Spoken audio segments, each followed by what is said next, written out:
શ્રી રામ જય જય રામ.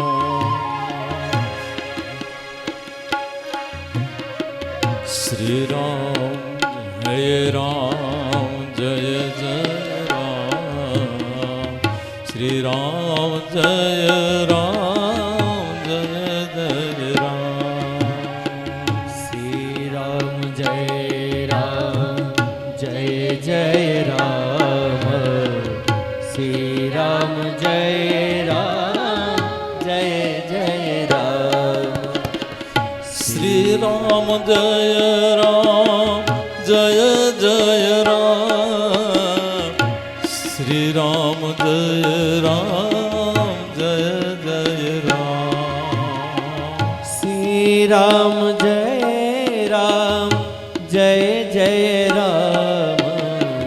શ્રી રામ જય રામ જય જય રામ. ઓ શ્રી રામ જય રામ જય જય રામ. શ્રી રામ જય રામ જય જય રામ. શ્રી રામ જય રામ જય જય રામ. શ્રી રામ જય રામ જય જય રામ. ઓ શ્રી રામ જય રામ જય જય રામ. શ્રી રામ જય રામ જય જય રામ. શ્રી રામ જય રામ જય જય રામ. શ્રી રામ જય રામ જય જય રામ.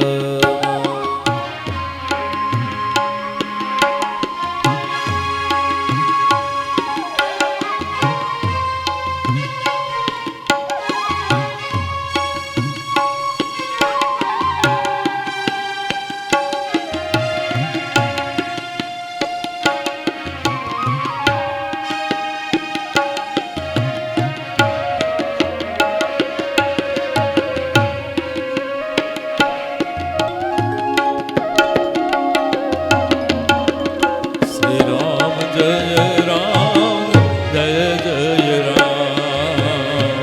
શ્રી રામ જય રામ જય જય રામ. શ્રી રામ જય રામ જય જય રામ. શ્રી રામ જય રામ જય જય રામ. શ્રી રામ જય રામ જય જય રામ. શ્રી રામ જય રામ જય જય રામ. ઓ મંગલ ભવલયા મંગલ હારે. દ્રવગુ દશરથ અજર બિહારી. શ્રી રામ જય રામ જય જય રામ. શ્રી રામ જય રામ જય જય રામ. શ્રી રામ જય રામ જય જય રામ. શ્રી રામ જય રામ જય જય રામ. શ્રી રામ જય રામ જય જય રામ. શ્રી રામ જય રામ જય જય રામ. શ્રી રામ જય રામ જય જય રામ. શ્રી રામ જય રામ જય જય રામ.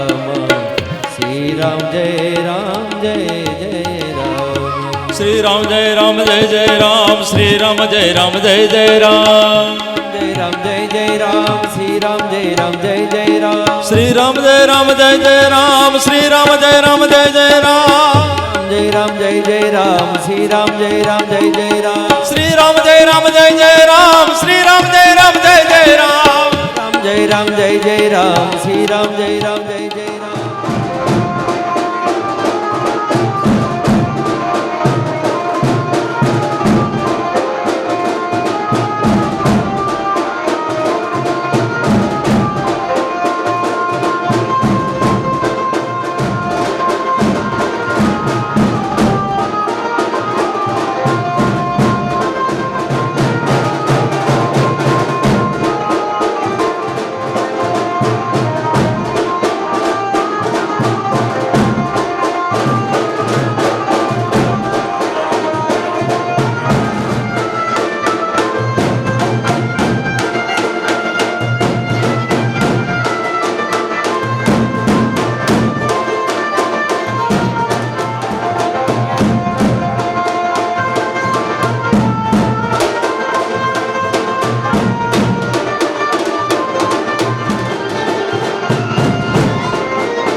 विष्णु पापहरं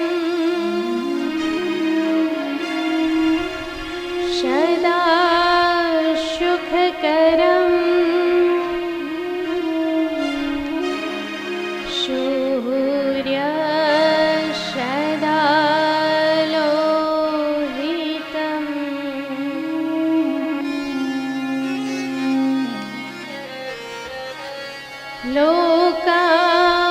लोकाभिरामं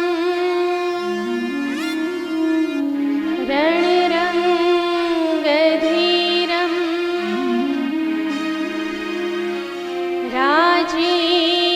राजीवनेत्रं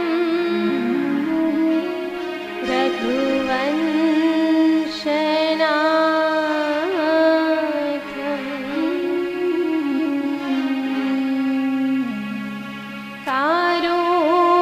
कारुण्यरूपं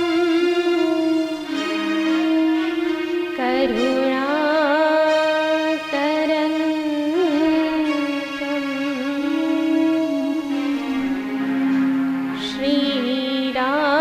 श्रीरामचन्द्रं शरणं प्रपद्ये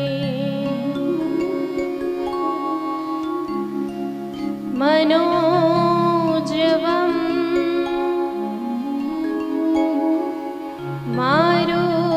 मारुततुल्यं वेगं जितेन्द्रियं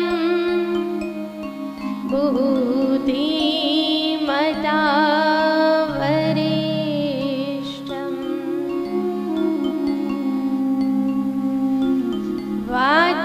वातात्मजं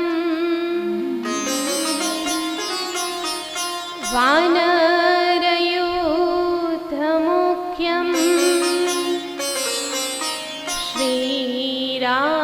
श्रीरामदूतं शरणं प्रपद्ये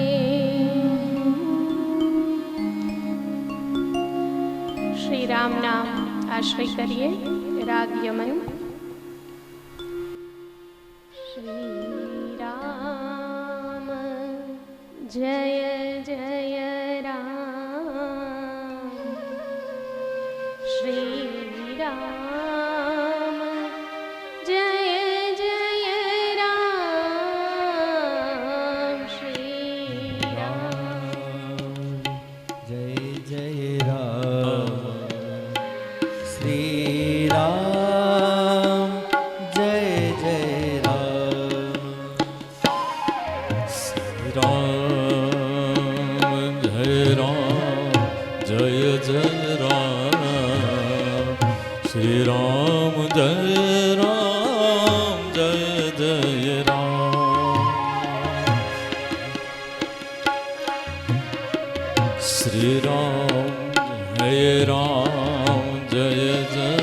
राम श्री राम जय जय राम श्री राम जय जय राम श्री राम जय जय राम श्री राम जय जय राम श्री राम जय जय राम श्री राम जय जय राम श्री राम जय जय राम श्री राम जय जय राम ओ श्री राम जय जय राम श्री राम जय जय राम श्री राम जय जय राम श्री राम जय जय राम ओ श्री राम जय जय राम श्री राम जय जय राम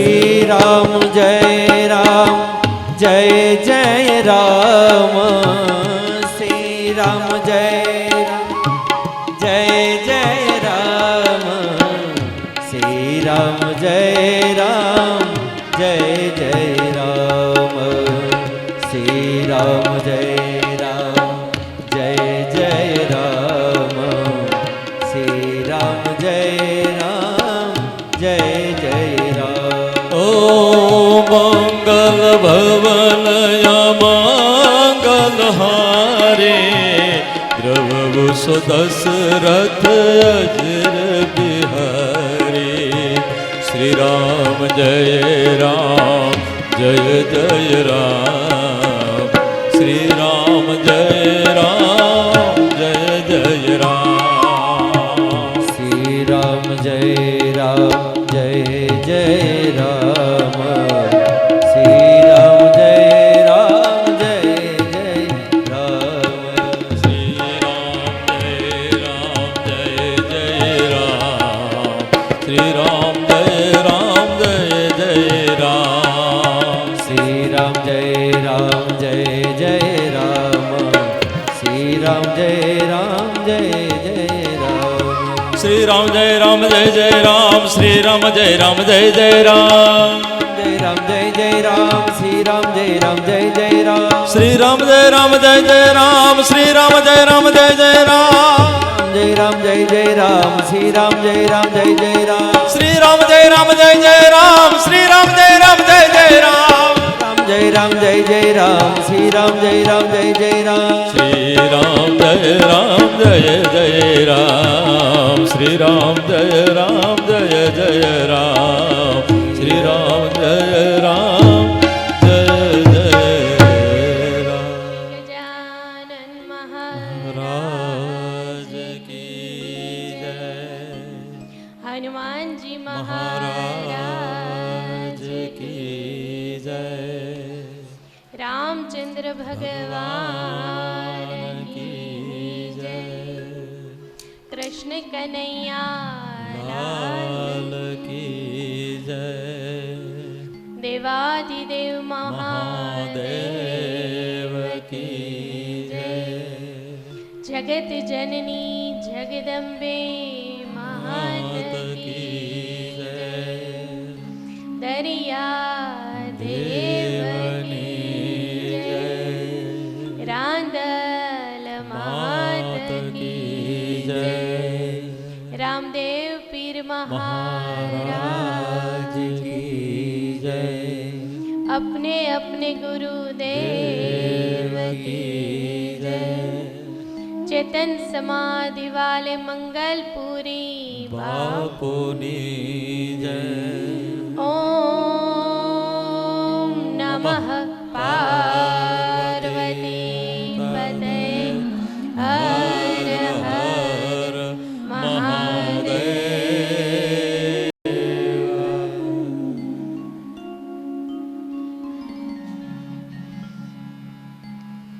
રામચંદ્ર ભગવાન રઘુનાથના વાંગમય સ્વરૂપ એવા પોથીજીના ચરણોમાં કોટી કોટી વંદન. તમામ જીવાત્માઓ જેમાં શિવ તત્વ રહેલ છે એવા આપ સૌને કોટી કોટી વંદન. અવાજ જ્યાં સુધી પહોંચે એ તમામ ચેતનાઓને મારા વંદન. શિવ કૃપા, ગુરુ કૃપા અને મા બાપના આશીર્વાદ મળે ત્યારે રામકથા શ્રવણના અધિકારી બની. શિવ પુરાણમાં તો આવું આપણે રોજે સાંભળતા, પણ રામકથા માટે શિવ કૃપા શા માટે જરૂરી? તો કે ગણેશ મહિલા મંડળના યજમાન પદે એમ જ સ્વર્ગસ્થ અમારા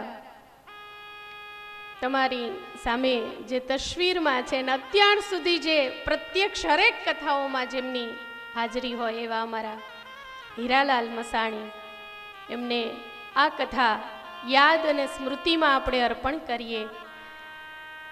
કોઈ પણ કાર્ય જ્યારે થાય, આપણે એમ કહીએ કે કોઈ કાર્યના બદલામાં તમને ફળ મળે,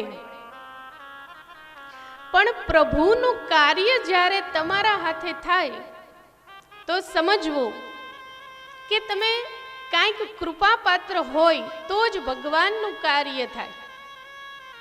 એટલે જેને રામકથા જેવો વિચાર આવે અને અમારા અશ્વિનભાઈ જેવા એ સારથી બને કે હું આ કાર્યમાં તમારી સાથે છું, પછી તો બધા આમાં જોડાયા હશે, બધાના નામ તો મને ન આવડે, પણ કહેવાનો અર્થ મારો એ છે કે આ કાર્યમાં જોડાવું એ જ એની કૃપા સમજવી.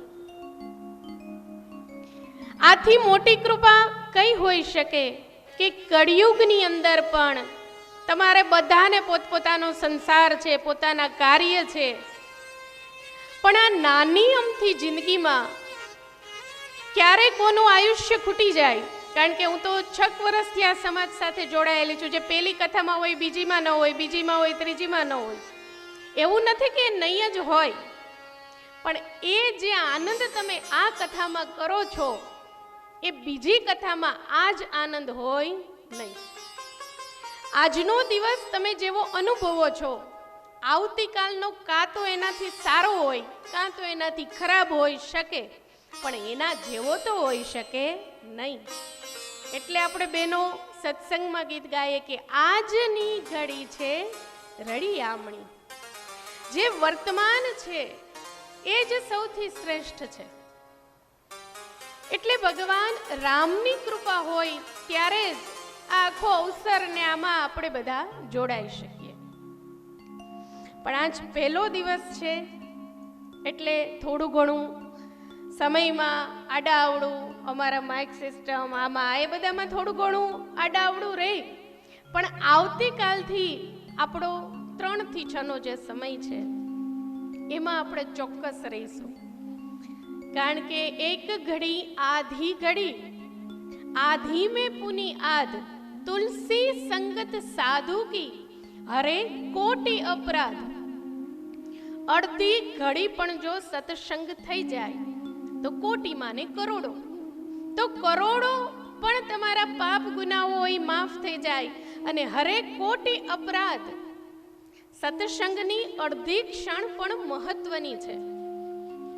એટલે આ 9 દિવસીય પારાયણનો આપણો જે ક્રમ છે એમાં આજ પ્રથમ દિવસે આપણે સરસ મજાના વાંગમય સ્વરૂપ ભગવાન રાઘવેન્દ્ર સરકાર આપણી સામે છે.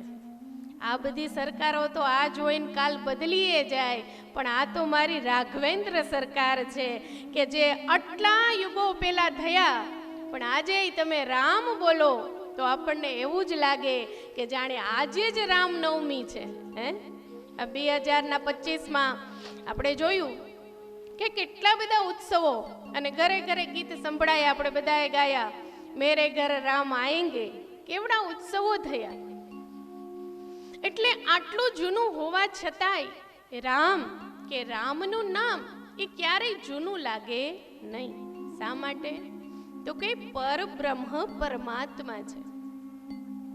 અને રામચંદ્ર ભગવાનની કથા જેમાં બતાવી છે એ છે રામચરિત માનસ.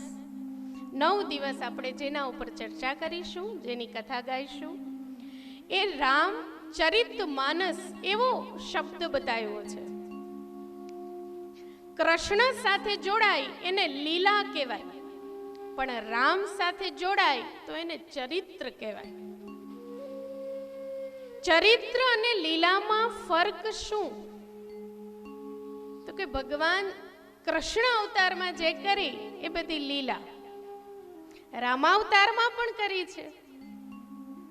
રામાવતારમાં નાના બાલ રામ ભગવાન છે એ માતાના એને જમાડવા દોડે અને પોતે આગળ આગળ ભાગે, ધરાર ન જમે. આ બધી રામની લીલાઓ જ છે.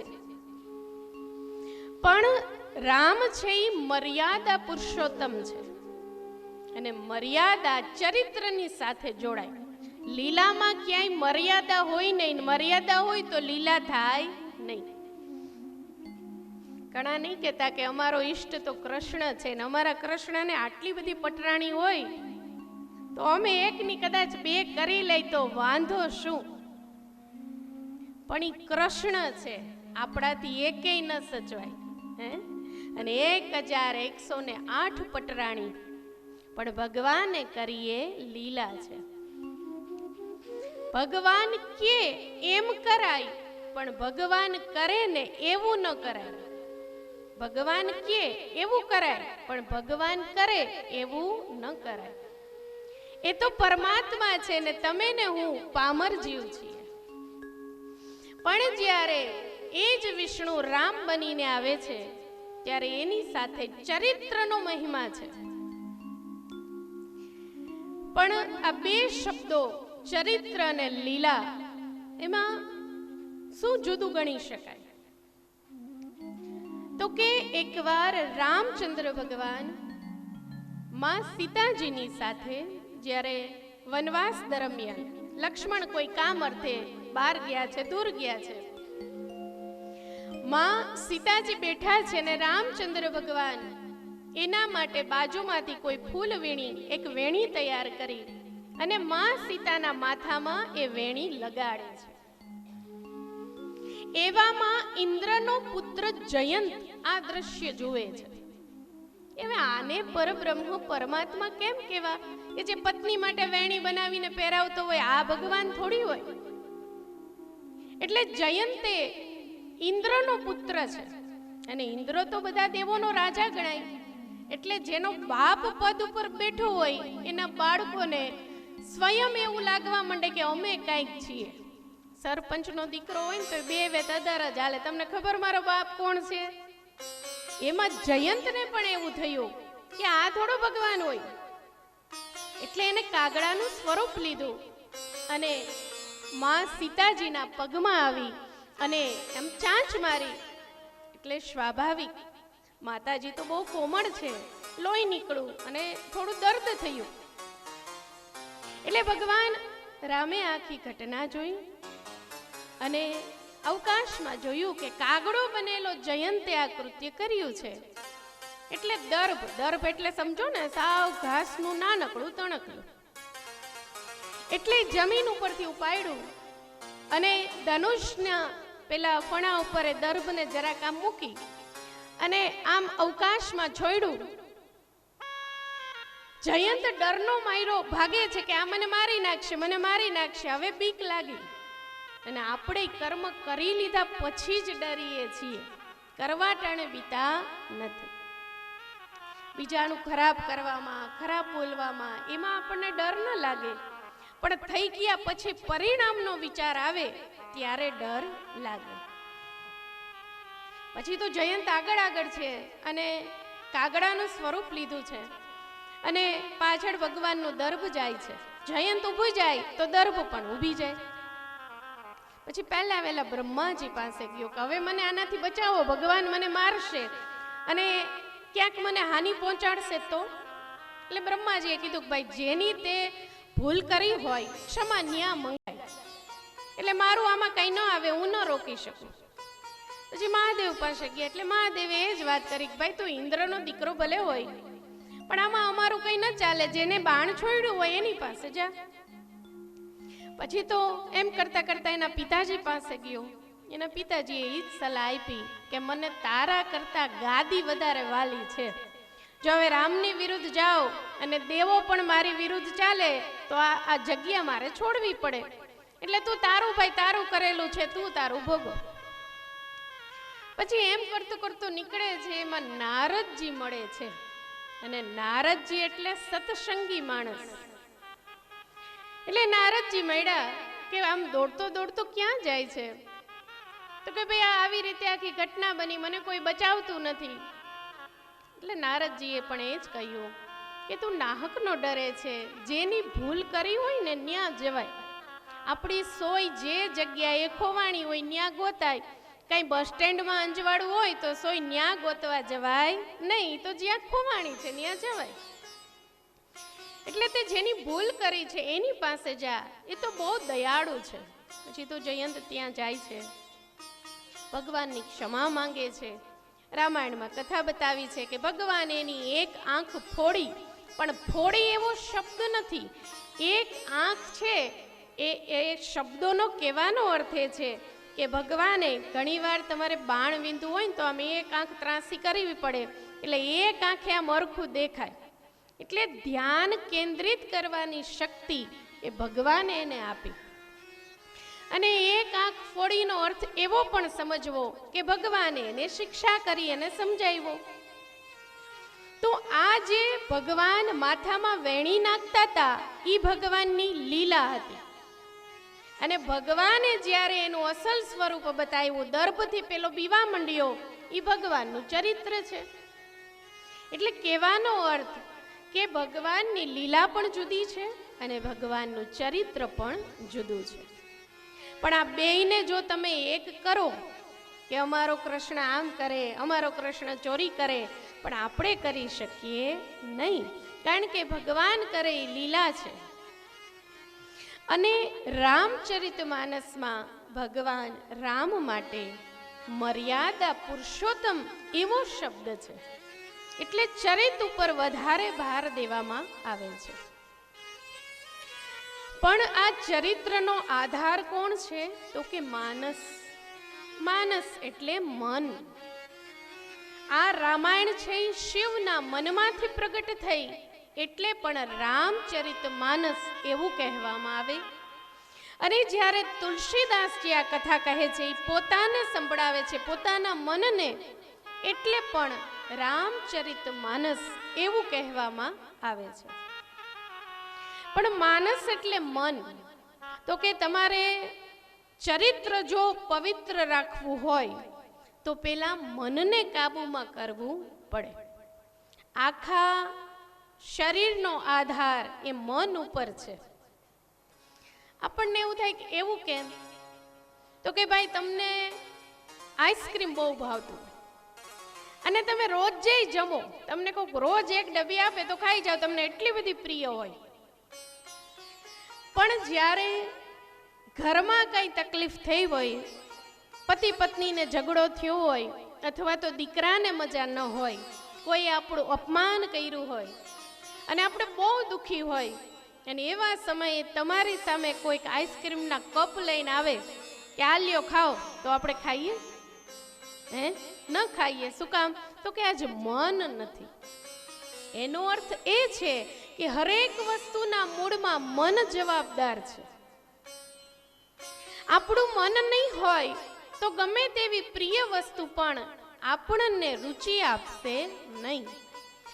એમ રામચરિત માનસનો અર્થ છે કે રામના ચરિત્રને સમજવા માટે આ ભગવાન શિવના મનમાંથી ઉત્પન્ન થયેલ એ રામાયણનો આશ્રય કરવો પડે. આપણને એમ થાય કે આપણને બધાને ખબર છે કે રામકથા શું છે. રામને 4 ભાઈઓ હતા, એમના પિતાજી હતા, એમના 3 માતાજી હતા, એમના પત્ની હતા, 2 દીકરા હતા, વનવાસ થયો. આ કથા તો બધાને ખબર જ છે. પણ છતાંય આ કથા જ્યારે પણ સાંભળીએ તો આનંદ કેમ આવે છે? તો કે આ કથા નિત્ય નવીન છે. આપણને એવું થાય કે એવું કેમ? તો કે 2 વર્ષ પહેલા મારી રામાયણ આમાં ઘણા ખરા એ સાંભળી જ છે, પણ એ રામાયણની શરૂઆતને અત્યારે હું જે કરી રહી છું એની શરૂઆત એ જુદી છે. કરવી તો મારે એક જ કથા છે, અને અત્યારે બીજે કોઈ ગામમાં કદાચ રામાયણ ચાલતી હોય તો એના વક્તા પણ આ કથાને કંઈક અલગ રીતે જ રજૂ કરે છે. એટલે આ કથા છે એ નિત્ય નવીન છે, એટલે પણ આપણને ગમે છે. જેમ કે ગંગાજીમાં જઈએ એટલે ગંગાજીમાં તમે ડૂબકી મારો, દાખલા તરીકે કોઈને 11 ડૂબકી લગાવવી છે. હવે હું તમને જ પૂછું કે તમે 11 ડૂબકી લગાડો તો એ પાણી એક જ હોય કે બદલી જાય? એક જ હોય. પાક્કું? તમે પહેલી ડૂબકી મારી ત્યારે ગંગાજી પ્રવાહિત તો હતા ને? પહેલી ડૂબકી મારી જે પાણીમાં મારી એ બીજી ડૂબકી એ જ પાણીમાં લાગે નહીં, કારણ કે જે મારી હતી એ તો હાલે છે, પ્રવાહિત છે. ગંગાજી પણ નિત્ય નવીન હોય તો મારા રાઘવેન્દ્ર સરકારની કથા એ નિત્ય નવીન કેમ ન હોય? એવા શ્રી રામચંદ્ર ભગવાન કે જ્યારે પણ એની કથા સાંભળો એ નિત્ય નવીન લાગે છે. અને રામચરિતમાનસના 7 કાંડ, એ 7 કાંડ એ ભગવાનના વિવિધ શરીરના શ્રી વિગ્રહો જ સમજવા. કોઈ ભગવાનનું મુખ છે, કોઈ કાંડ છે એ ભગવાનનું હૃદય છે, કોઈ કાંડ ભગવાનનો હાથ છે, કોઈ કાંડ છે એ ભગવાનના ચરણ છે, કોઈ કાંડ છે એ ભગવાનનું ઉદર છે. આમ 7 કાંડ છે એ રઘુનાથજીના વાંગમય સ્વરૂપની જ કથા છે. એટલે એવા 9 દિવસથી આપણે ચર્ચા કરીએ એ પહેલા જે માં આપણે જાવું છે, જેને સાંભળવા છે, તો આ કથા આપણને કહેવા શું માંગે? તો આપણે જોયું કે ભગવાન ચરિત્ર સુધારવા માટે પણ રામકથા છે. રામકથા સાંભળવાથી મળે શું? કારણ કે ગમે તેમ તો કલયુગી જીવ આપણને જ્યાં ફાયદો થાય એવું કરીએ. જોકે ઘણાને એમ હોય કે ભાઈ હવે ઘરે પંખો બાર હોય એથી અહીંયા વયા જાય, ન્યાય પંખે બેહવું ને ઘરે પંખે તો બેહવું જ. ઘણા એટલે આવે છે કે ભાઈ અમારા ઘરના આંગણે ભગવાનની કથા થાય છે. કોઈ એટલે આવે છે કે મારી બેનપણી જાય છે એટલે મારે જવું છે. અને કોઈ એટલે આવે છે કે રામ એના ઈષ્ટ છે. બધાના આવવાના ધ્યેય જુદા જુદા છે. પણ એકવાર એક ભાઈ પૂછતા હતા કે કથામાં મન ન લાગે તો શું કરવું? કથા તો ઘણે સાંભળવાનું બધા જાય તો મન થઈ જાય, પણ કથામાં મન ન લાગે એનું શું? અને મન ન લાગે તો એ કથા ફળ થોડી આપે. આપણે નથી કહેતા મન વગરનું કરીએ એનું ફળ ન મળે. પણ એને સમજાવવા માટે બહુ સુંદર જવાબ છે કે તમારે બહારગામ જવું હોય, હમણાં અમારે જ હરિદ્વાર જવું છે ને અમે ટ્રેનમાં જ જવાના છે. હવે અમારા ભેગા ઘણાય આવશે. હવે એકવાર ટ્રેનમાં કોઈ બેસી ગયું, પછી બેઠા પછી સીટ બરાબર ન હોય, અથવા તો બાજુમાં પાડોશી કોઈ બરાબર ન આવ્યો હોય, એટલે શું કહે, અરે રે જાવું તો છે પણ મજા આવતી નથી. બરાબર? પણ હવે ટ્રેનમાં બેસી ગયા પછી એને મજા ન આવે તોય ટ્રેન તો એને હરિદ્વાર પહોંચાડે કે નહીં? હે, બસ એમ જ આ રામકથાનું છે. એકવાર આ મંડપમાં તમે આવી જાઓ, પછી અંદરથી ભલે મજા ન આવતી હોય, પણ જેમ જેમ કથા સાંભળતા જાઓ એમ મારા બાપ આ ભગવાન રામ છે એ તમારી નજીક આવતો જાય. પછી તો ધીમે ધીમે કથા પ્રત્યે પ્રેમ જાગતો જાય. એટલે ભગવાનની કથા છે એ શું આપે?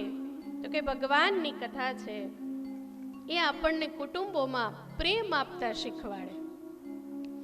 રામચંદ્ર ભગવાનનું આખું જ જીવન છે મર્યાદાવાળું છે, સંયમી જીવન છે. ભાઈનો ભાઈ પ્રત્યેનો પ્રેમ, મા બાપ પ્રત્યેનો પ્રેમ, પતિ પત્નીનો પ્રેમ કેવો હોય, એક બાળકની પિતા પ્રત્યે માતા પ્રત્યે કેટલી ફરજો હોય, એમ સાંસારિક જ્ઞાન પણ આ રામકથામાંથી મળે છે. આ કથા સાંભળીને કોઈએ કંઈ વૈરાગ નથી લઈ લેવાનો. અને વૈરાગનો અર્થ જ એ બતાવ્યો છે કે ચિંતાયુક્ત જીવન ન જીવો, આ વૈરાગ્ય છે. બાકી ત્યાગ તો એક ક્રિયા છે. ઘણા નહીં મંદિરોમાં, આશ્રમોમાં મોટા મોટા ભગવા પહેરીને બેસી જાય કે અમે તો ત્યાગ કર્યો છે, ત્યાગ. પણ જેવું કંઈક જોવે એટલે મન એમાં લલચાય.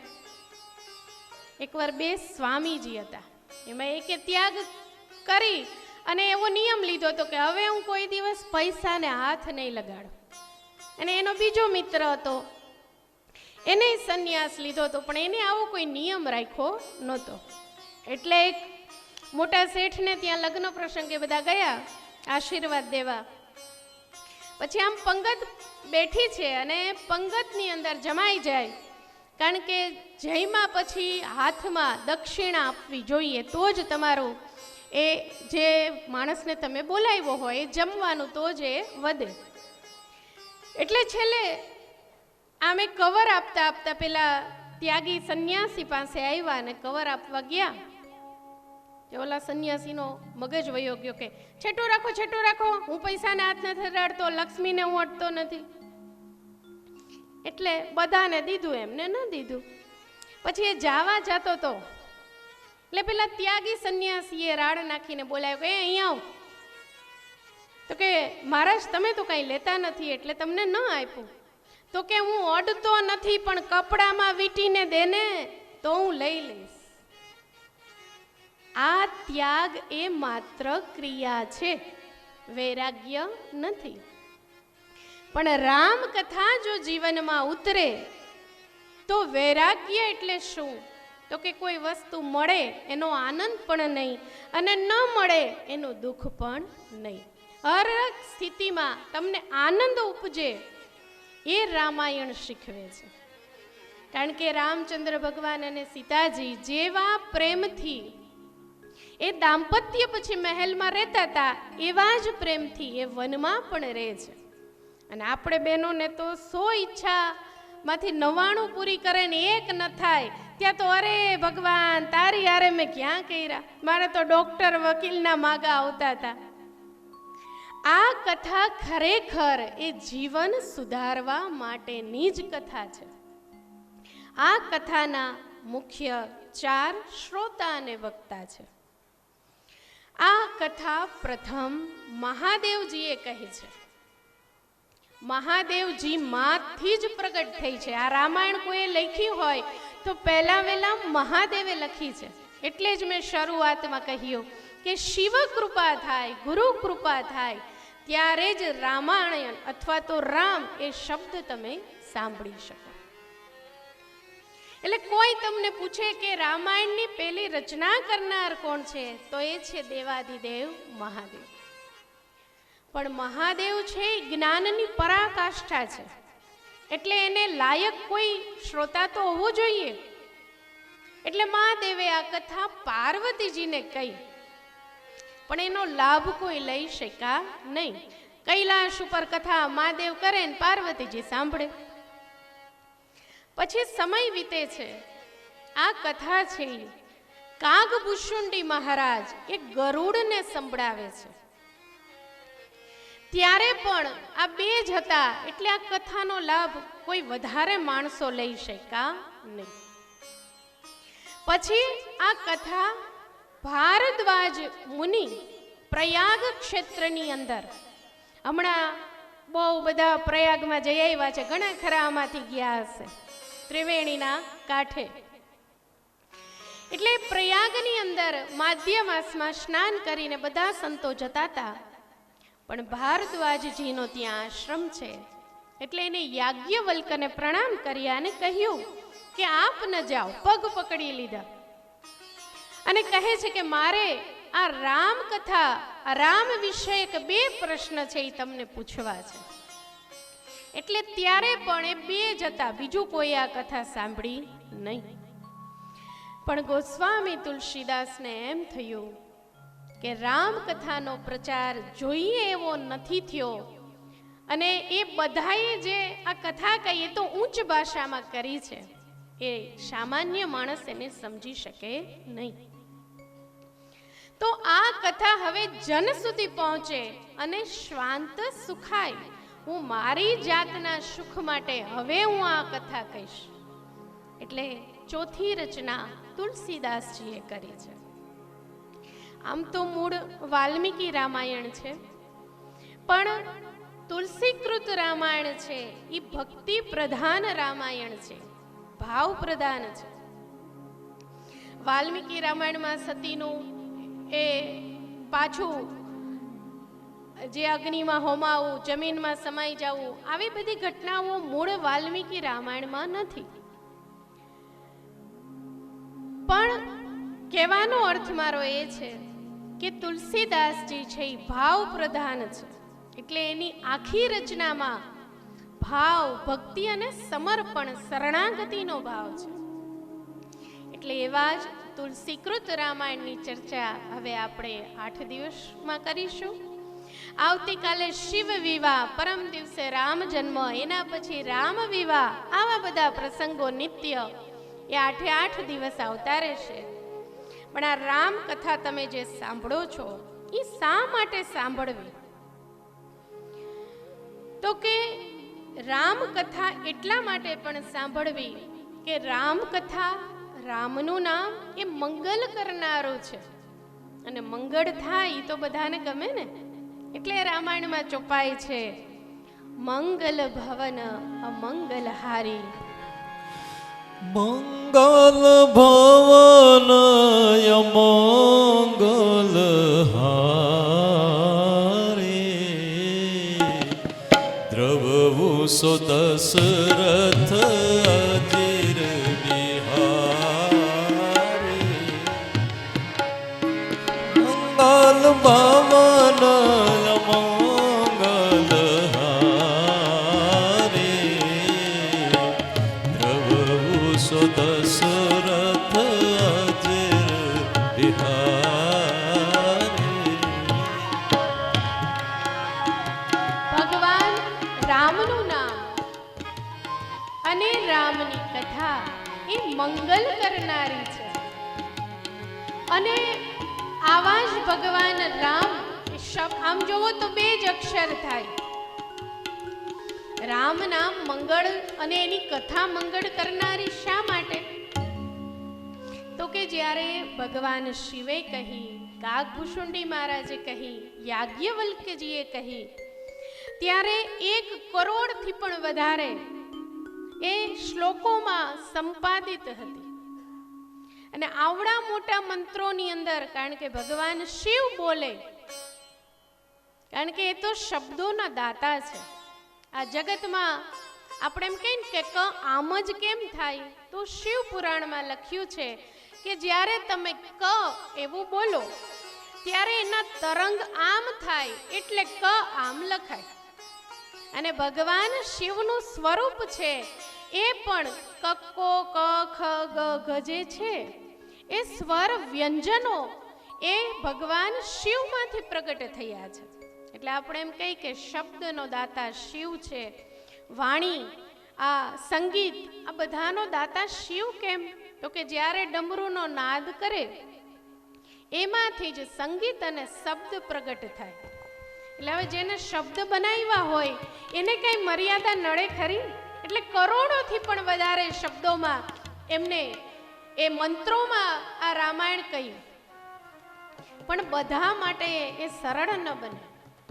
એટલે રાક્ષસો, દેવો, દાનવો આ ત્રણેય ભેગા થઈને મહાદેવ પાસે ગયા કે મહાદેવ, આ કરોડો મંત્રો જે તમારી પાસે છે એ મને આપો. એટલે ભગવાને 1 કરોડમાંથી 3 ભાગ કર્યા, પણ તોય છેલ્લે 32 અક્ષર વધતા હતા. એટલે પછી એમાં ઝઘડો થયો કે 32 અમને આપી દો. પછી ભગવાન શિવે ત્રણેયને 10-10 એટલે કે પાછા 30 આપી દીધા. હવે વાહે કેટલા વધે? 2 અક્ષર વધે. અને આ 2 અક્ષરે ક્યાં છે?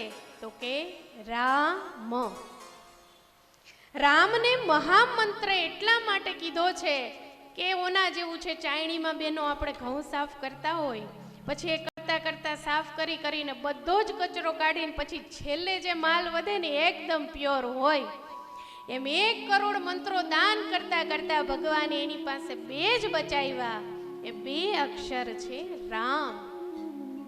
પછી ભગવાને વિચાર્યું કે આ 2ને મેં મારી પાસે રાખી તો લીધા, પણ રાખું ક્યાં? એટલે ભગવાને એના કંઠમાં રામ રામ રામ, બધા એમ કહે છે કે નિત્ય ભગવાન શિવ છે એ રામ નામનો જપ કરે છે. એ 2 અક્ષરોને રાખ્યા ક્યાં? તો કે અહીંયા કંઠમાં. શા માટે? કે જો બોલાઈ જાય અને કોઈનું કલ્યાણ થાય, અંદર જાય તો મારા પૂરતું રહે, પણ કંઠમાં રાખીશ તો ઓલો પેલું જે વિષ છે એ મને દર્દ આપે નહીં. એમ રામ નામ છે એ વિષના દુઃખને પણ હળવું કરે. એમ આપણા સંસારીઓ માટે તુલસીદાસ કહે છે કે સંસાર સાગર પાર કરવા માટે રામ નામની નૌકા હોવી જોઈએ. અને આપણે તો બધા ખારવા સમાજ છીએ, દરિયા સાથે જોડાયેલા છે. તો આ ભવસાગરને પાર કરવા માટે કેવું વાહન જોઈએ, કેવું જહાજ જોઈએ? તો કે રામ નામની હોડી જોઈએ. અને જે નિત્ય રામ નામનો જાપ કરે એ જીવને ગમે તેવી પરિસ્થિતિ હોય એમાં પણ એ આઠે પહોર આનંદની અનુભૂતિ કરે. કોઈ કથામાં તમે મહાદેવને દુઃખી જોશો જ નહીં. મહાદેવની એક મહામુદ્રા છે કે જેમાં અડધી આંખો ખુલ્લી હોય ને અડધી બંધ હોય. એ પરિસ્થિતિમાં મહાદેવ બેઠા હોય અને કલ્પના કરીએ કે ભગવાન નિત્ય રામ રામ રામ એવા જાપ જપે. અને એ જ મહામંત્ર ભગવાને આપણને સરળ કરી આ કલયુગમાં ચોપાઈમાં કહ્યું છે કે કલયુગ કેવલ નામ આધારા. આ કળયુગ ટેકો હોય તો માત્ર નામના આધારે ટકેલ છે. અને આવું રામ નામનો ખૂબ મહિમા બતાવ્યો છે. એટલે જ એક બહુ પ્રચલિત ગીત કે જેને આપણે બધાએ બહુ સાંભળ્યું છે. રામ નામ કે હીરે મોતી. રામ નામ એ માત્ર અક્ષર નથી પણ શું છે? હીરા અને મોતી છે. રામ નામ કે હીરે મોતી મેં बिखराऊं गली गली. ले लो रे कोई राम नाम, शोर मचाओ गली गली. श्री राम जय राम जय जय राम, श्री राम जय राम जय जय राम. हर राम नाम के हीरे मोती में बिखराऊं गली गली. ले लो रे कोई राम नाम, शोर मचाओ गली गली. श्री राम जय राम जय जय राम, श्री राम जय राम जय जय राम. जिन जिन ये नाम सुने हैं वो तो माला माल हुए. धन दौलत के बने कदारे आखिर वो कंगाल हुए.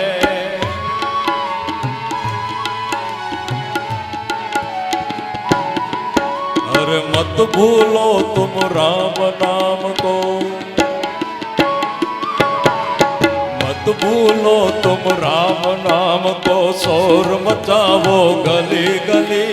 ले लो रे कोई राम नाम, शोर मचाओ गली गली. श्री राम जय राम जय जय राम, श्री राम जय राम जय जय राम. श्याम नाम के हीरे मोती में बिखराऊं गली गली. ले लो रे कोई राम नाम, शोर मचाओ गली गली. श्री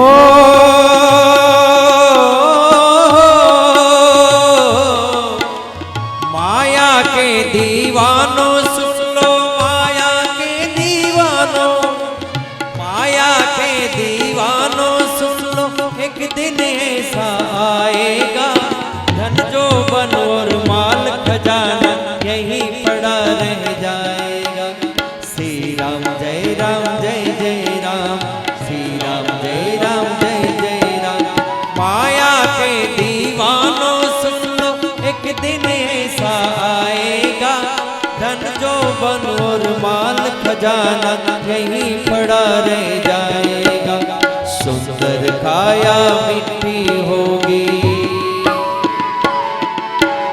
सुंदर काया मिट्टी होगी. चर्चा होगी गली गली. ले लो रे कोई राम का नाम, शोर मचाऊं गली गली. श्री राम जय राम जय जय राम, श्री राम जय राम जय जय राम. राम नाम के हीरे मोती में बिखरा गली गली.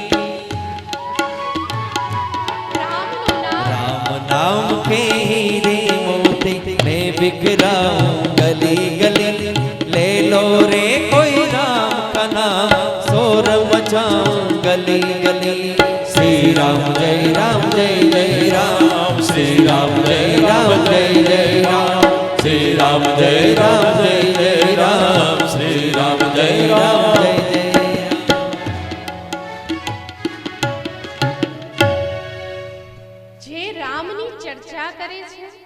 રામની કથા ગાય છે એ ખરેખર હીરા મોતી અને સોના વેચવા જેવી વાત છે. ભગવાનનું નામ છે એ પારસમણી જેવું છે. એકવાર સ્પર્શ થાય પછી જીવન બદલી જાય.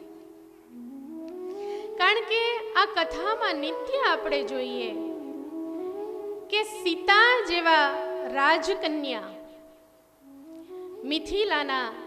મિથિલા નરેશ જનકના દીકરી, આટલા સુખ વૈભવમાં રહ્યા હોવા છતાંય જ્યારે પતિને વનવાસ મળે એટલે માં એક ક્ષણ પણ વિચાર કર્યા વગર એ પતિની પાછળ ચાલી નીકળે. એને એવું નથી કીધું કે હું પહેલા મારા પિતાજીને પૂછી લઉં, મારી માને પૂછી લઉં. કારણ કે કન્યાદાન થાય પછી તમામ હક છે એ પતિનો હોય. માવતર ઉપર કોઈ તમારો અધિકાર ન હોય એવો ભાવની સાથે માતાજીએ ક્યાંય પૂછાયું નથી જનકને કે મારું ધર્મ શું છે, મારે શું નાની ઉંમરમાં મારા પતિની પાછળ જવું જોઈએ. પણ એ માં તો જતા રહ્યા છે. એટલે આપણે બધા જ કોઈના કોઈની બેન છીએ, કોઈની પત્ની છીએ, કોઈની માં છીએ. માં હોય તો કેવી હોય? તો કે માં કૌશલ્યા જેવી હોય. ભાઈ હોય તો કેવો હોય? તો કે ભરત જેવો હોય, લક્ષ્મણજી જેવો હોય.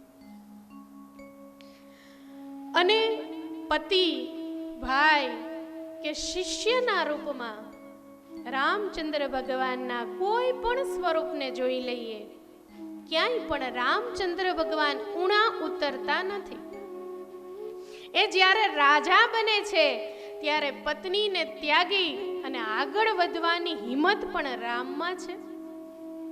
જ્યારે પત્નીના પડખે છે ત્યારે રાવણ જેવા અષ્ટ સિદ્ધિ અને નવ નિધિ જેના ડોલીએ રમે એવા રાવણની સાથે યુદ્ધ કરવા પણ સમર્થ છે.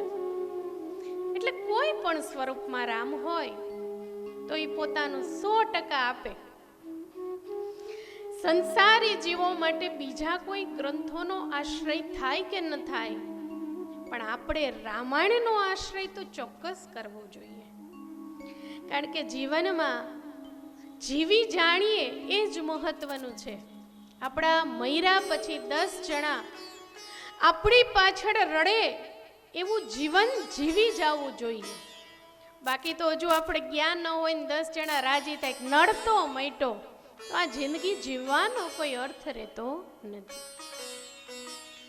તો આ જિંદગી કેમ જીવવી? આપણે મૈરા પછી ગીતાજી ખોલીને ગીતાજીના પાઠ કરીએ, ગરુડ પુરાણો સંભળાવીએ, પણ એના કરતા જીવતા જીવ કેવું જીવી જવું, એના માટે રામાયણ જેવા મહાગ્રંથો વાંચવા જોઈએ. કારણ કે સંત વિનોબા ભાવે કહ્યું કે જો રામાયણને હટાવી દેવામાં આવે તો પછી સમાજમાં કંઈ બચતું જ નથી. કારણ કે બધા સંતોએ રામાયણ પ્રત્યે પોતાનો ભાવ પ્રગટ કર્યો છે. એવા આપણા મહાત્મા ગાંધીજીએ પણ એમ કહ્યું છે કે સત્સંગના મહિમા અને ભક્તિભાવ માટે રામાયણ એ સૌથી મહાન ગ્રંથ છે. અને સત્સંગ થાય તો જીવનમાં પરિવર્તન આવે. સત્સંગનો અર્થ જ છે સારા વિચારોનું આદાન પ્રદાન. બેનો સત્સંગ કરે હાથમાં કરતા લઈને પણ જેવી બ્રેક પડે, અરે રે આજ તો મારી વહુએ બહુ કરી, હો બહુ બાધે છે, વળી બીજું ભજન ઉપાડે, વળી થોડીક વાર થાય, અરે રે તમારા ભાઈ તો જો બાપા બહુ દારૂ પીએ છે, તમારા ઘરના કેવા છે? આને સત્સંગ કહેવાય નહીં. સત્સંગનો અર્થ જ છે કે જેટલું પણ તમારાથી થાય, જેટલો પણ સમય ઈશ્વરના નામ સાથે જોડાય એ સૌથી શ્રેષ્ઠ હોય. એકવાર એક ભાઈને સત્સંગ જરાય ગમે નહીં, એટલે ઘરના આવે કંટાળીને એક મહાત્મા ગામમાં આવ્યા હતા તો કીધું કે આ અમારો ઘરનો આ માણસ છે એ કાંઈ ભગવાનનું નામ નથી લેતો, તો કે કંઈક એવું કરો ને કૃપા કે ભગવાનનું નામ લેતો થાય. તે મહારાજ ભેગો પછી એને મોકલી દીધો. આમે ઘરમાં નડતા હોય પછી કરે શું? હે ઘરમાં હોવું અને ઘરમાં આપણા હોવાથી બીજાને ગમવું આમાં હાથી ઘોડાનો ફરક છે. એટલે પછી ઘરના હવે મોકલી દીધો કે ભાઈ મહારાજ તમે આને સાચવો. પછી તો મહારાજ લઈ જાય છે રસ્તામાં, મહારાજ આગળ હોય ના પાછળ હોય. પછી મહારાજે એકવાર કીધું કે ભાઈ તને ભગવાનનું નામ લેવામાં વાંધો શું છે? તો કે ભાઈ બધી વાત કરવી હો, ભગવાનનું નામની વાત ન કરવી. તો કે લાંબી ન કરતો કાંઈ નહીં, પણ એકવાર મારા માટે તું રામ એટલું બોલ. એટલે ઓલાએ કીધું કે ભાઈ હવે મારા ઘરના ન સુધારી શક્યા, મને જન્મ દેનારી માં ન સુધારી શકી, તમે શું બદલી દેવાના? તો કે ભાઈ ખાલી રામ એટલું એકવાર તો બોલ, પછી ન બોલ તો કાંઈ નહીં. પછી કીધું કે લ્યો હવે તમે કયો છો તો એકવાર હું રામ એમ બોલું છું. તો કે આપણું કામ થઈ ગયું. પછી મહારાજ ફરતા ફરતા એના ઘરે મૂકી આવ્યા કે હવે એને જે કરવું હોય કરવા દો. એની પાસે મેં એકવાર નામ લેવડાવી લીધું. પછી તો સમય વીતો, એ જેનું નિત્ય કર્મ કરતો તો એવું કરતો રહ્યો. પછી મૃત્યુની ગતિ આવી. પછી યમરાજા નીકળ્યા હોય ને, જેને જેની વારો આવે એમ લેતા જાય. એટલે પછી વારો આવ્યો ને ભાઈ મૃત્યુની ગતિને પામ્યા. યમદૂતોએ ચોપડા જોયા અને યમરાજાને કીધું કે ભાઈ આને જીવનમાં કંઈ સારું કામ કર્યું જ નથી, પણ એકવાર એ રામ એટલું બોલ્યો છે. તો યમરાજા ગોથે ચડી ગયા કે એકવાર રામ નામનું હું ફળ છે એ આપણા ચોપડામાં તો લખ્યું નથી. તો કે કોને મળીએ? તો કે ભાઈ બ્રહ્માજીને મળીએ, કઈ આ એકવાર રામ નામનું કંઈ ફળ હોય તો એ આપણને જણાવે. પછી તો બ્રહ્માજી પાસે ગયા, બ્રહ્માજીને પૂછ્યું કે ભાઈ આને જીવનમાં કંઈ સારું કર્યું નથી, આ નડ્યો જ છે, હવે આ નરકમાં મોકલવાનો જ છે, પણ અમને નડે છે ઓલું આ રામ નામનો જે ઓલો પાસ લઈને આવ્યો છે ને એ નડે છે. એટલે હવે આનું શું કરવો રસ્તો? બ્રહ્માજી કે ભાઈ આવું તો મારા કાંઈ ધ્યાનમાં આવ્યું નથી, તમે મહાદેવને મળો. પછી તો મહાદેવ પાસે ગયા, એ તો નિત્ય રામ રામ રામ એમ જપે. પછી ભગવાન શિવને કહ્યું, એટલે મહાદેવ બોલ્યા કે ભાઈ જો હું તો નિત્ય જાપ કરું, એટલે મને નિત્યની ખબર હોય, પણ આ એકવારમાં શું થાય એ તો મારે વિચારવું પડે ને મારે પાસે વિચારવુંનો લાંબો ટાઈમ ન હોય, મને તો રામ ભલા ને હું ભલો. પછી તો મહાદેવે રજા દીધી. પછી હવે જાવું ક્યાં? પછી બધાએ નક્કી કર્યું કે તો ભાઈ આમને જેનું નામ લીધું છે એની પાસે જ લઈ જાય. પછી તો રામચંદ્ર ભગવાનના દરબારમાં હાજર કર્યો કે ભાઈ આને જીવન પર્યંત કંઈ નથી કર્યું, પણ તમારું એકવાર નામ લીધું છે તો આને અમે હવે શું ગતિ કરાવીએ? રામચંદ્ર ભગવાને કહ્યું કે એકવાર નામ લીધાનું કોઈ ક્યાંય લખેલું નથી, નકર તો આપણી પાસે ચોપડામાં હોય, પણ આ લખેલું નથી. પણ એકવાર એને ભાવે પણ રામ એમ કીધું, એને બ્રહ્માજીના દર્શન થયા, દેવાદિદેવ મહાદેવના દર્શન થયા, અને ખોટું ખોટું બોલતા એ મારા સુધી આ પહોંચી ગયો. હજી તમારે વિશેષામાં શું જાણવું છે? હવે મારું નામ લીધું છે, મારી પાસે જેને મૂકી દો અને તમે બધા જતા રહ્યો. કહેવાનો અર્થ ભાવે પણ બોલાઈ જાય તોય રામના ચરણનો આશ્રય થઈ જાય તો જે ભાવથી ભજે એનું કલ્યાણ કેમ ન થાય? તમે ભાવે ભજી લ્યો ભગવાન, જીવન થોડું રહ્યું. તમે ભાવે ભજી લ્યો ભગવાન, જીવન થોડું રહ્યું. આત્માનું કરજો કલ્યાણ, જીવન થોડું રહ્યું. કંઈક આત્માનું કરજો કલ્યાણ, જીવન થોડું રહ્યું. તમે ભાવે ભજી લ્યો ભગવાન, જીવન થોડું રહ્યું.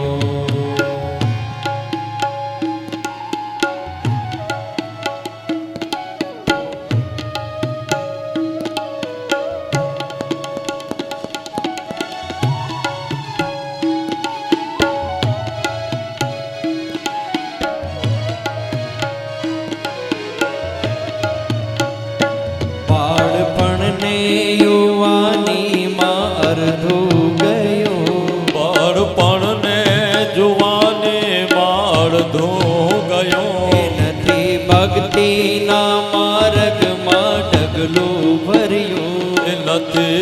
મુક્તિના માર્ગમાં ડગલો ભર્યો. એ હવે બાકી છે એમાં દ્યો ધ્યાન, જીવન થોડું રહ્યું. એ હવે બાકી છે એમાં દ્યો ધ્યાન, જીવન થોડું રહ્યું. એ તમે ભાવે ભજી લ્યો ભગવાન, જીવન થોડું રહ્યું. એ તમે ભાવે ભજી લ્યો ભગવાન, જીવન થોડું રહ્યું.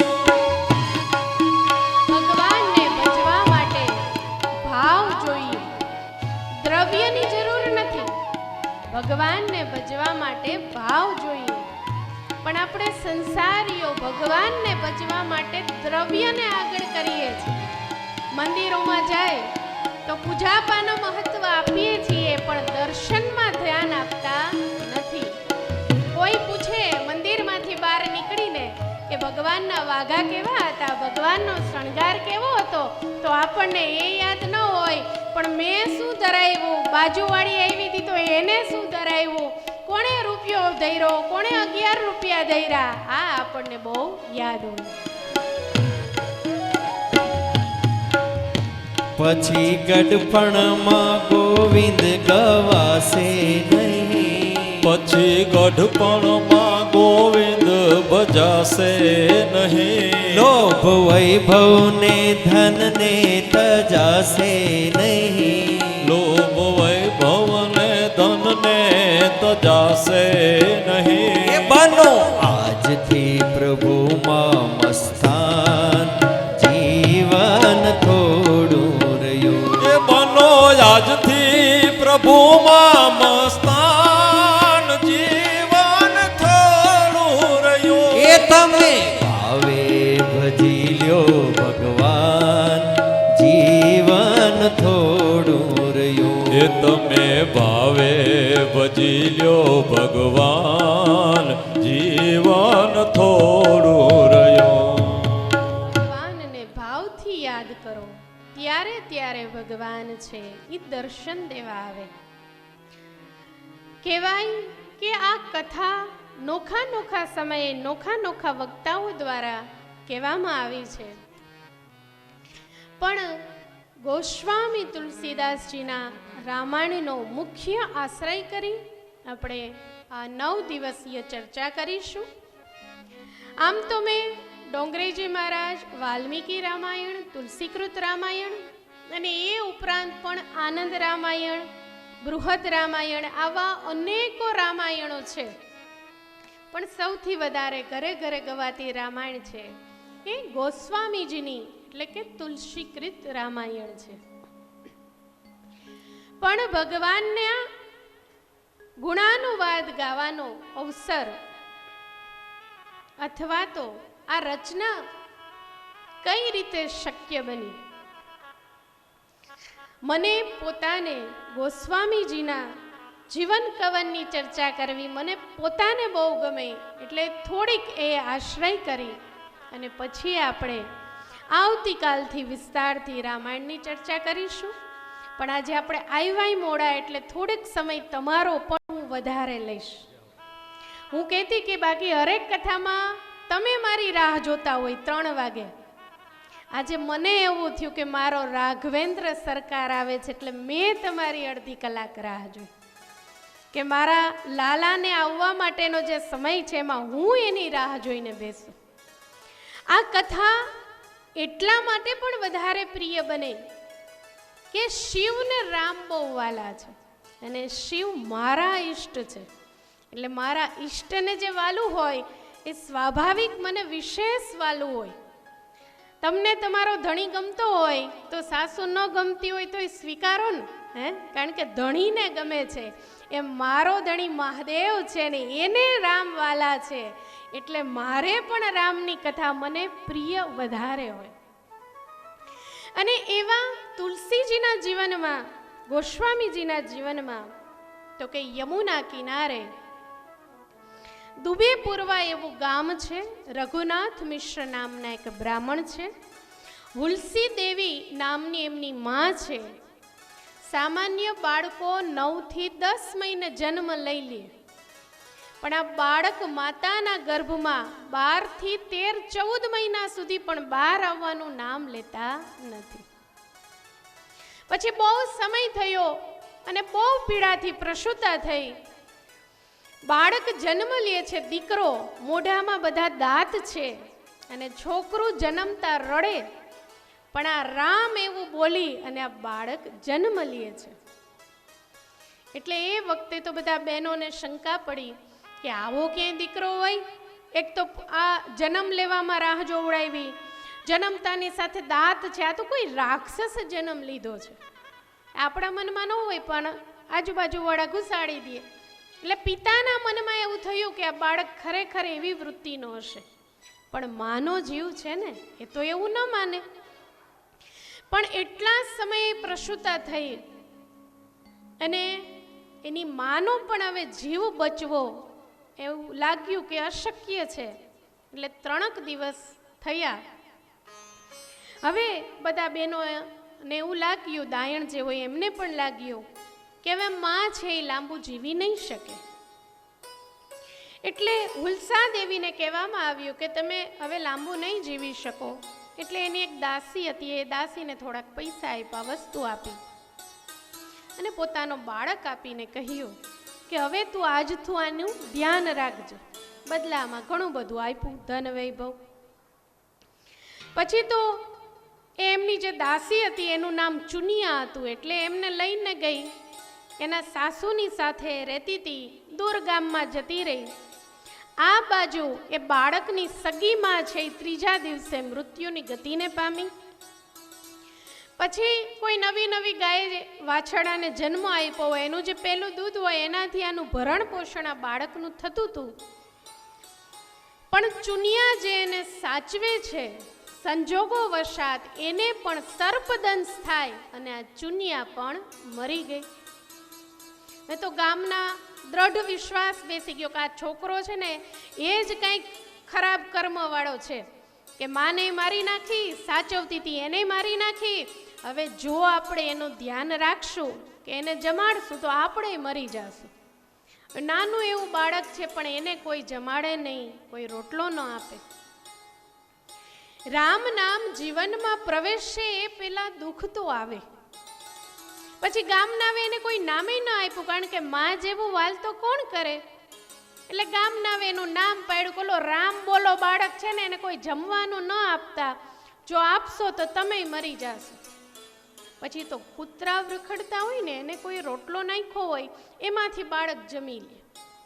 કેટલી કરુણતા હશે કે કોઈને બાળક પ્રત્યે જરાય દયા ન આવે. પણ આ દુઃખ એ કૈલાશમાં બેઠા બેઠા માં શિવાદેવીથી જોવાતું નથી. પછી માં શિવાદેવી એક બ્રાહ્મણીનું રૂપ લઈને આવે છે ને ખીર બનાવી અને આ બાળકને જમાડે છે. થોડોક સમય આવું ચાલ્યું, પણ પછી તો વાતને વહેતા વહેતા આજુબાજુના ગામમાં પહોંચી અને ત્યાં નરહરાનંદના નામના એક સંત હતા. સંતનો સ્વભાવ હંમેશા કલ્યાણ કરવાનો હોય, કોઈનું દુઃખ ન જોઈ શકે. એટલે નરહરાનંદ નામના સંતને ખબર પડી કે આ બાળકને કોઈ સાચવતું નથી, એટલે પોતે એને લઈ આવ્યા. ગામનાને પૂછ્યું કે આ બાળક હું લઈ જાઉં? તો કે ભાઈ લઈ જાવ ને, આમે અભાગ્યો છે, અમારા ગામ ઉપર એની નજર પડશે તો અમારું વિધ્વંસ થશે, લઈ જાવ કે. પછી તો સાધુએ બાળકને લઈને અયોધ્યા આવ્યા છે. પછી સમયાંતરે એનું કાન ફૂંકે છે, મંત્રો આપે છે, ગાયત્રી મંત્ર આપ્યો છે. મોટા મોટા થતા ગયા એમ એકવાર એને રામની કથા રામાયણ કહે છે. પણ બાળ સહજ વૃત્તિ છે એટલે અત્યારે એને કંઈ સમજાતું નથી. પણ રામ પ્રત્યે પ્રીતિ તો ખરી, કારણ કે જન્મતા જ બોલ્યા છે રામ, નામ પણ રામ બોલા. પછી તો એમ કરતા કરતા નિત્ય ભગવાનના ગુણગાન ગાય, એને ફરવા લઈ ગયા છે, નોખી નોખી જગ્યાએ યાત્રાઓ કરાવે છે. એમ કરતા કરતા મોટા થયા. હવે બરાબર ગુરુની સેવા કરતા કરતા પરણવા લાયક બન્યા. પણ સંતોની સાથે રહીએ એટલે જીવનમાં વૈરાગ્ય ખરો. કોઈ ભારદ્વાજ ગોત્રના બ્રાહ્મણો આવેલા અને એને આ તુલસીદાસને જોયા. હવે બરાબર યુવાનીની કક્ષાએ પહોંચ્યા છે. એટલે એમ થયો કે આવો સરસ જ્ઞાની મારી દીકરીનો વર બને, મારો જમાઈ બને તો. એટલે એને કહ્યું એમના ગુરુને કે ભાઈ આ તમારો શિષ્ય છે, એની સાથે મારે મારી દીકરી પરણાવી છે. તો કે ભાઈ અમને વાંધો નથી, પણ જો આમની ઈચ્છા હોય તો લગ્ન કરો. પછી તો એને પૂછ્યું કે ભાઈ તારી ઈચ્છા છે? તો કે ભાઈ ભગવાન સિવાય, કારણ કે હું સંસાર સુખમાં બહુ સુખી નહીં રહું. જેને માએ મૂકી દીધો, બાપે તરછોડ્યો, તો સંબંધોમાં હવે મને રસ છે નહીં, મારે તો પ્રભુનું ભજન કરવું છે. પણ પેલા બ્રાહ્મણને દીકરી દેવી હતી એટલે એ ઉપવાસ ઉપર ઉતરી ગયા. પછી તો અનેય છોડી દીધું ને પાણી પીવાનું છોડી દીધું કે તમે હા પાડો મારી દીકરી દઈને હું તમને જઈશ. બહુ જીદ કરી એટલે કહ્યું કે કંઈ વાંધો નહીં, તમારી દીકરી સાથે હું લગ્ન કરીશ. પછી તો દીકરી સાથે પરણાવવામાં આવ્યા છે. દાંપત્યના 5 વર્ષ પસાર થયા. હવે જેને માનો પ્રેમ નથી મળ્યો, બાપનો નથી મળ્યો, અને પહેલી વાર પત્નીના રૂપમાં કોઈ સ્ત્રી મળી અને એટલું બધું વાલ કરે, ધ્યાન રાખે, એટલે આને એની પત્નીમાં આસક્તિ જાગી. એટલે 5 વર્ષ થયા પણ પેલીને એમના માવતરે જવા દે નહીં. એટલી બધી વાલી લાગે, સતત એની આજુબાજુ ફેરા કરે. એટલે એની પત્નીનું નામ છે રત્નાવલી. મનમાં વિચારે કે આટલો બધો પ્રેમ કરે એ ગમે નહીં, બહુ પ્રેમ છે ને એ પણ તમને બંધન લાગે. એટલે એકવાર વિચાર કરતી હતી ને એમાં એનો ભાઈ તેડવા આવ્યો કે આપણી માની તબિયત ખરાબ છે, તું હાલ મારી સાથે. હવે બરાબર આ તુલસી ઘરે નથી ગોસ્વામીજી, અને પત્નીએ વિચાર્યું કે જો આવશે તો મને જવા નહીં દે, એટલે એના પતિની ગેરહાજરીમાં ઘરમાંથી જતા રહ્યા.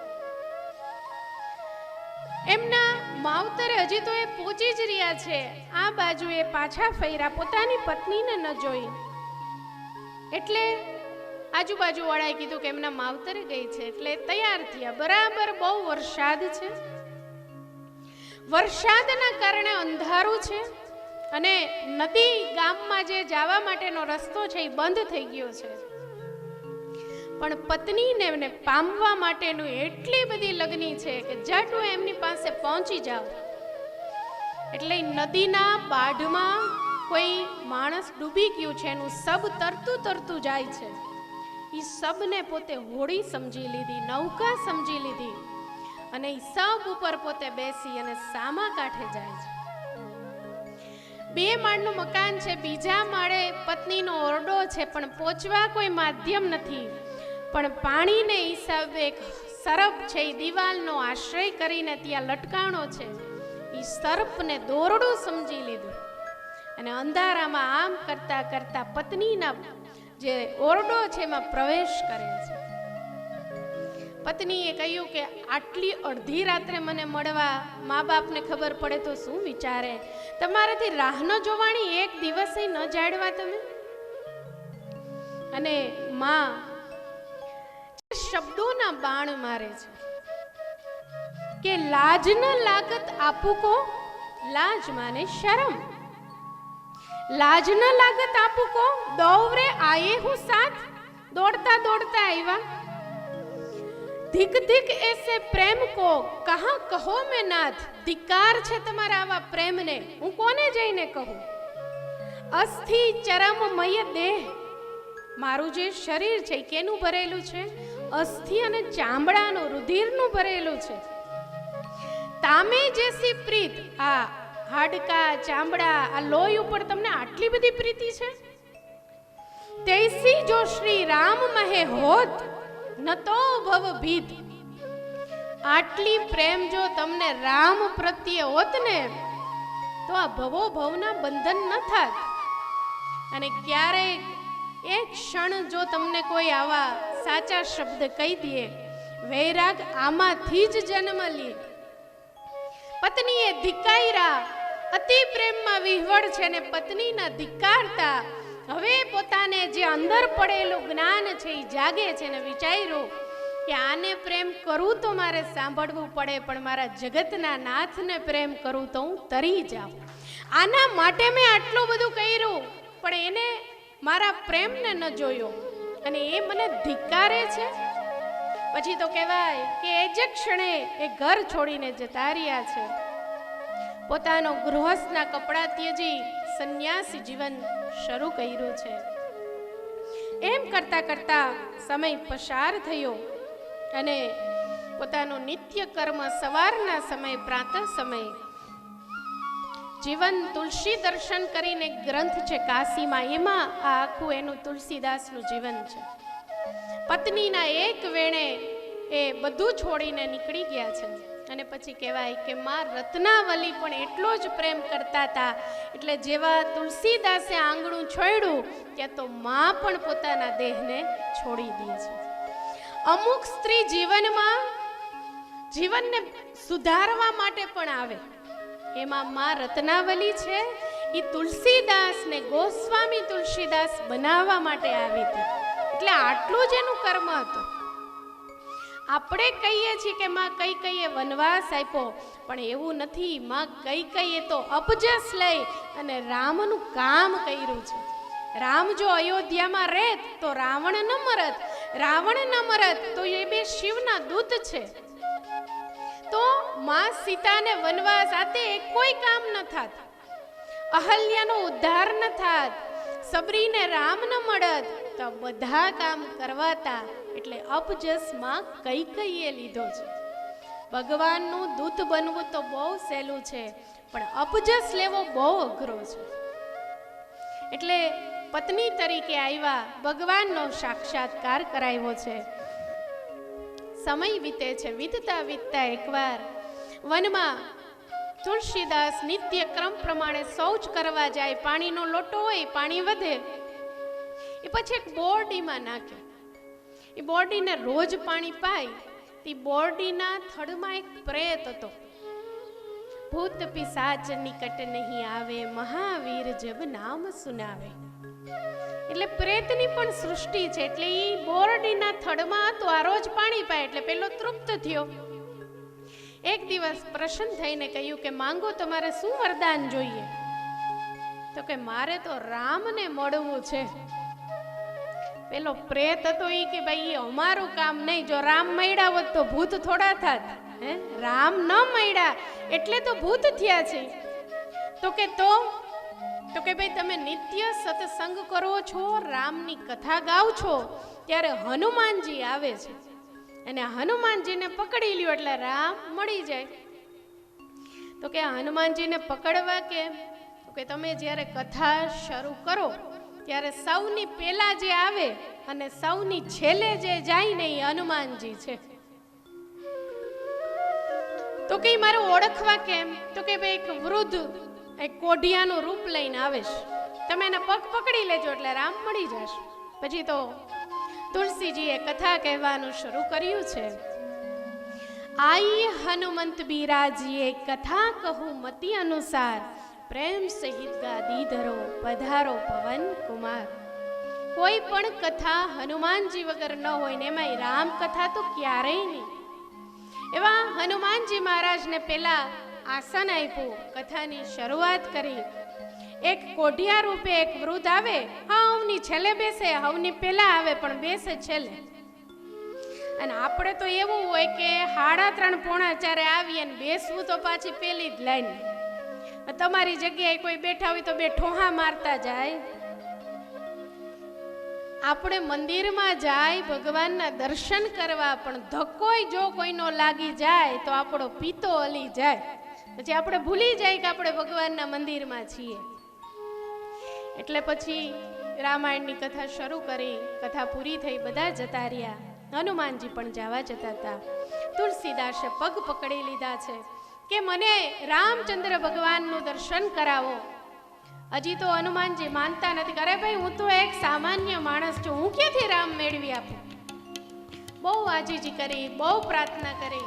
એટલે હનુમાનજી મહારાજ મનોજવમ મારુત્ય તુલ્ય વેગમ જીતેન્દ્રિય બુદ્ધિમતા વરિષ્ઠમ એમ પ્રાર્થનાઓ કરી અને પગ પકડા છે. અને પગ પકડા પછી હનુમાનજી કહે છે કે જાઓ, તમને અવશ્ય દર્શન થશે. પછી તો ચિત્રકૂટમાં ગયા છે. એ ચંદન ઘસે. એકવાર રામ અને લક્ષ્મણ આવ્યા પણ ઓળખી શકતા નથી. ગુરુ કૃપા ન થાય ત્યાં સુધી ભગવાન મળે નહીં. આ મંડપની અંદર પણ ક્યાંક હનુમાનજી હશે પણ આપણને દેખાય નહીં. ગુરુ કૃપા ન થાય ત્યાં સુધી દર્શન ન થાય. બાકી આવડા આવડા ટાબરિયાની કથા સાંભળવી ગમતી હોય તો ગુરુ કૃપા વગર બેસે નહીં. એટલે કથામાં આવ્યા હોય પણ ભગવાન ઓળખાય નહીં. પછી ખૂબ રેડા કે ભગવાન આવ્યા ને હું ઓળખી ન શક્યો. પછી પાછા એ ચંદન ઘસવા બેસે છે. એવામાં રામ અને લક્ષ્મણ આવે છે અને આવીને કહે છે કે બાબા મેરે કો તિલક કર દો. પછી તુલસીદાસ ઓળખી જાય છે કે આજ એ બે છે. પછી તો આમ તિલક કરવા ગયા ને સમાધિ લાગી ગઈ. કારણ કે ભગવાનનો સ્પર્શ થાય મારા બાપ. પછી આપણને આપણું ભાન રહે ખરું. ક્યારેક ભગવાનની મૂર્તિ બહુ શણગારેલી હોય ને તો એને જોઈ લઈને તો આપણે આનંદમાં આવી જાય. આ તો ભગવાનનો સ્પર્શ થયો એ સમાધિ લાગી ગઈ. સમાધિ લાગી ગઈ. રામ ને લક્ષ્મણ જતા રહ્યા. વળી જાય કે રડવા માંડ્યા કે ભગવાન વયા ગયા, ભગવાન વયા ગયા. તો કે ભાઈ ભગવાને તમને દર્શન આપી દીધા, હવે તમારે એનું કાર્ય કરવાનું છે. પછી તો એ રામાયણ લખવા માટે બેઠા પણ પોતે બહુ જ્ઞાની અને પંડિત એટલે અઘરી ભાષામાં જેવું લખવા બેઠા. આખી રાત લખે ને સવારે ઉઠે એટલે ભૂસાઈ જાય. રાત્રે લખે ને સવારે ઉઠે એટલે ભૂસાઈ જાય. પછી ભગવાન શિવ સ્વપ્નમાં આવ્યા અને કહ્યું કે તુલસી, આ રામાયણ તારે લોક બોલીમાં લખવાની છે, આમ લખીશ તો જ ટકશે. પછી તો ભગવાન શિવે સાઇન કરી દીધી સત્યમ શિવમ સુંદરમ. અને પછી તો લોક ભાષામાં રામાયણ તુલસીજીએ રચી છે. પણ ગામના બે ચાર કાશીના પંડિતો હતા, એને દ્વેષ થયો કે હવે આના આવી લોક બોલીમાં લખે એ કઈ થોડી ભગવાનની કથા કહેવાય. એટલે બધા દ્વેષ કરવા માંડ્યા. અને પછી મધુસૂદન નામના એ મધુસૂદન સરસ્વતી નામના એક પંડિત હતા. એને કહ્યું કે જો આના ગ્રંથને માન્યતા મળે એ કેમ નક્કી કરશું? તો કે બધા પુરાણો વેદો એ ભગવાન કાશી વિશ્વનાથની સામે રાખો. એમાં સૌથી નીચે આનું રામાયણ રાખજો. અને સવારે ઉઠો ત્યારે જે જગ્યાએ હોય એમ સમજવું કે આટલું આનું મહત્વ છે, આ ઊંચે જાય છે, વચ્ચે જાય છે. પછી તો રામાયણ રાખી છે, એના ઉપર બધા ગ્રંથો રાખ્યા છે. બધા દરવાજા બંધ છે. પણ જેવું સવાર પડે છે અને દ્વાર ખુલે છે, બધા પંડિતો અંદર જાય છે અને અંદર જઈને જોવે છે કે તો બધા પુરાણ અને ગ્રંથો નીચે છે પણ તુલસીકૃત રામાયણ છે એ સૌથી ઉપર છે અને સત્યમ શિવમ સુંદર એવી મહાદેવની સાઇન કરેલી છે. એટલે પાસ થઈ ગયું કે આના જેવું એક કોઈ ઉત્તમ રામાયણ નથી. એટલે અત્યારે સૌથી વધારે પ્રચલિત તુલસીકૃત રામાયણ છે. તો એવા તુલસીદાસના જીવનમાં ભગવાન રામની કૃપા થઈ. આપણા જીવનમાં પણ આવી કૃપા થાય. આગળ પણ ઘણા જે એના વક્તા અને શ્રોતાઓની ચર્ચા, કઈ રીતે ભગવાન શિવે ગાયું, કોની પાસે સાંભળ્યું, અને રામ કથા પહેલા શિવની કથા કેમ, આ બધી જ કથાઓની ચર્ચા આવતીકાલથી વિસ્તારથી કરીશું. અત્યારની કથા અહીંયા વિરામ લે છે, પણ કાલે બરાબર 3 વાગે આપણી કથા શરૂ થઈ જશે. એટલે અત્યારે આપણે આ મંડપ છોડીએ પેલા રામ નામનો આશ્રય લઈએ અને જે બહેનોને થાળ આરતીમાં જોડાવાનું છે એની તૈયારી કરી લઈએ. ત્યાં થોડી વાર માટે રામ સ્મરણ. શ્રી રામચંદ્ર કૃપાલુ ભજ મન હરણ ભવ ભય દારુણ.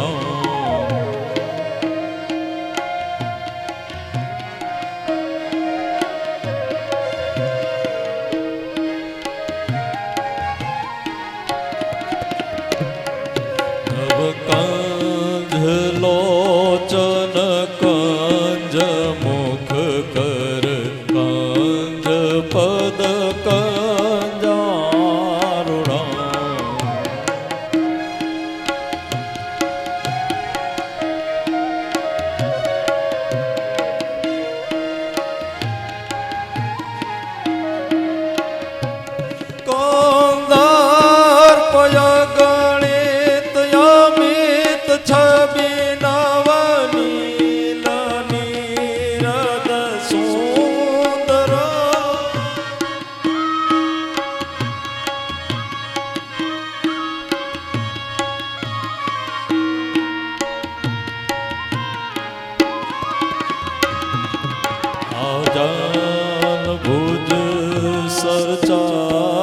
ધર સંગ્રામ જીત ખલ દોષણ શ્રી રામ શ્રી રામ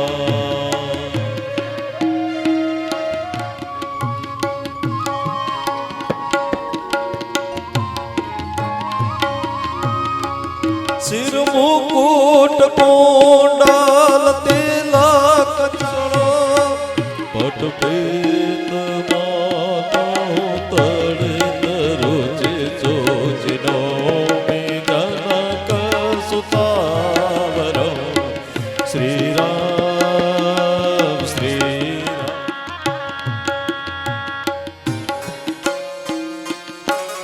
પોરબંદર માથાય દીવડા જગમગ જગમગ થાય એ દીવડા જગમગ જગમગ થાય એ આરતી રામાયણ જેની થાય આરતી રામાયણની થાય દીવડા જગમગ જગમગ થાય એ પ્રભુ અમે લાવ્યા છી ફૂલડાનો હાર મેલાવ્યા છે ફૂલડાનો હાર. એ પ્રભુ તમે પહેરો તો આનંદ થાય દીવડા જગમગ જગમગ થાય એ વાલા તમારા ભક્ત જન ગુણ લાગા એ વાલા તમારા ભક્ત જન ગુણ લાગા એ હારે એને રાખો ચરણની માં કાચાય મંગલાય તનો હરિ સર્વ મંગલ માંગલ્ય શિવે સર્વાર્થ સાધિકે શરણ્ય ત્રંબકે ગૌરી નારાયણી નમસ્તુતે નારાયણી નમસ્તુતે શ્રી રામ જય રામ જય જય રામ ભજ મન હોવે સકલ સબ કામ શ્રી રામ જય રામ જય જય રામ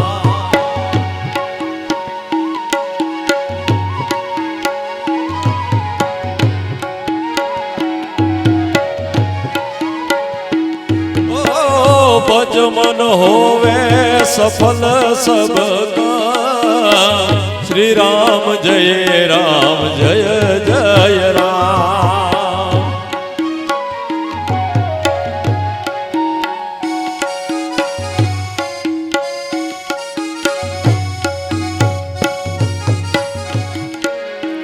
ઓ મંગલ ભવન મંગલ હારે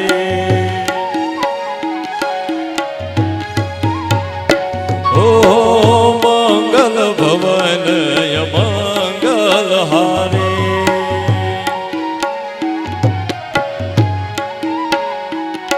એ દ્રવ ઉત્સો દશરથ અજીર વિહારી